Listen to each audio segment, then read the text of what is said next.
Hi everyone! So I'm going to be teaching you guys how to do some simple watercoloring techniques on some paper bookmarks. So the first thing you're going to need, of course, is water. Of course, watercolor paper works the best, a paint palette, a brush, and some water. First, you want to tape down your bookmark so that the pages don't curl up when you add a ton of water on it. We're going to do this for every bookmark as well, so just keep that in mind. We're doing a wet on wet technique for this first bookmark, so what you want to do is just wet your entire bookmark. Make sure that it's not over wet, but that there's the paper's a little bit glossy with the water. Then, since we're creating a sort of sunset look, I'm going to go in with a yellow, and I'm going to go in diagonally and add just lines across the bottom half of the bookmark.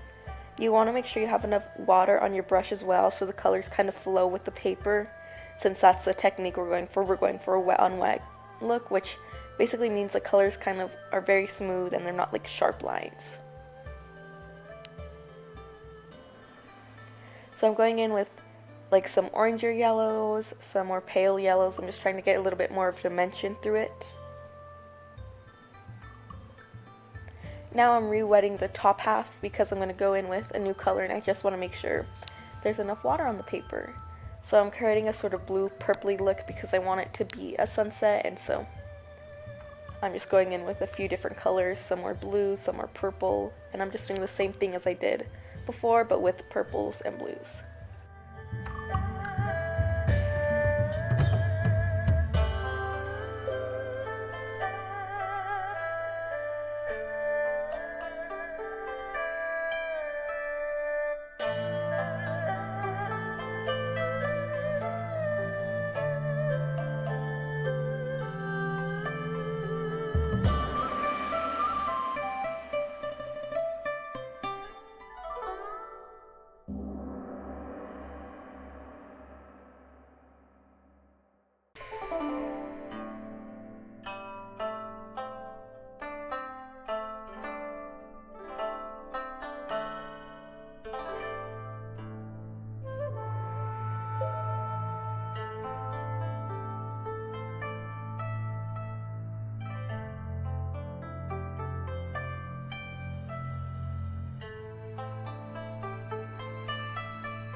So now that I'm finished with the two colors and making sure they're blended, I'm going to go in with a purple with a little bit of black to kind of create a silhouette color, and I'm going to go in and really loosely make the silhouette of a tree.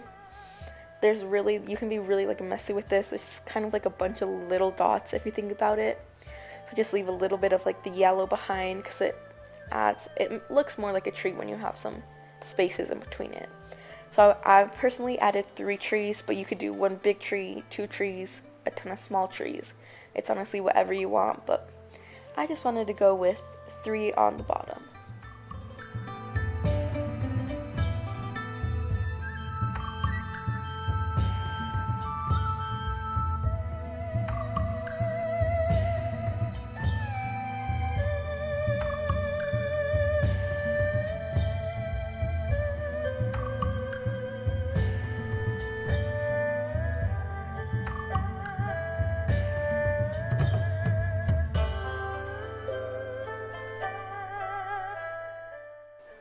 Okay, so with the same shadow color, I went in and added tiny little birds. I don't know, it just was a spur of the moment idea, which is what I like about watercoloring. You literally can add whatever you want. It still looks really pretty. So I just added these 2 little birds to add a little bit more of a design. And then you take off the tape and you have your finished bookmark.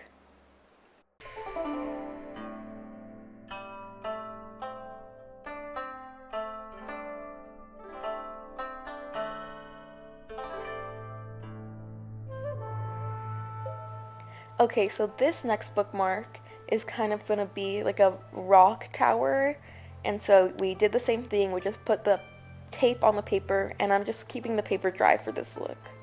So I'm creating a sort of blue color that I can just add a little bit of black to for the next rock on top of the rock. you'll see what I mean by rock when I start painting. So I go in, and this one, like, you do not have to be perfect. I just randomly add colors. I add different color, like almost jelly beans on top of each other. Some are thinner, some are thicker. And I'm just making sure on a little piece of paper that the colors are sort of different. I also make sure that I have a lot of water on my paintbrush, so then the colors will like mix between each other on the rocks.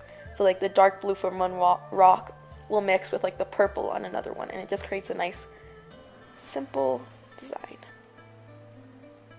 And then this next step, once everything is dry, I go in and I like trace the rocks 2 times, but I'm really like messy with it. I'm not like exactly doing it. I'm like, there's a little bit of space between the rock and the black pen, but it adds this nice design. Then, yet again, I take off the paper, I fill in the little spots that I missed, and you have your finished bookmark.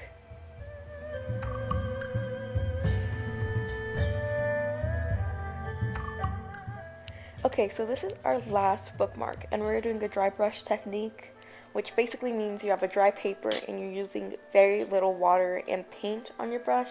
It adds it's a harsher look than just a wet on wet technique. So for this bookmark, I'm going in with the colors of the rainbow, and I'm just doing diagonal strokes across the paper, and I'm making sure that the colors blend together, which is what I like about the dry brush technique. You get this really cool blend between your 2 different colors. So I'm just doing this for the entire color of the rainbow until I reach the end of my bookmark. So for this one, I wanted to have like the bookmark be like a background, and then I wanted to add something on top of it. So then you get to let it dry, and then you can write whatever you want with like any pen you want on top of it, and it creates a cute little bookmark. So I just finished doing this. I put in some greens. This is also good to practice your dry brush technique to see how much water you really need on your brush and how much paint you should actually be using.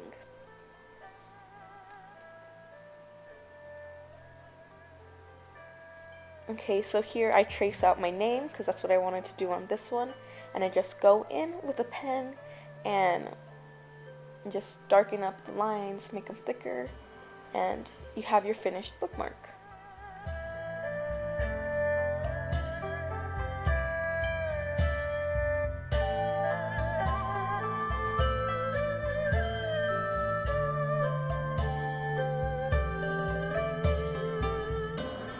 That is the end of the video. I hope you guys enjoyed working along with me doing these bookmarks. And so the next video, we're going to be putting all of the techniques we just practiced today, and we're going to do a full, complete picture. So I hope you guys are ready for that. And I'll see you guys for the next video. Bye!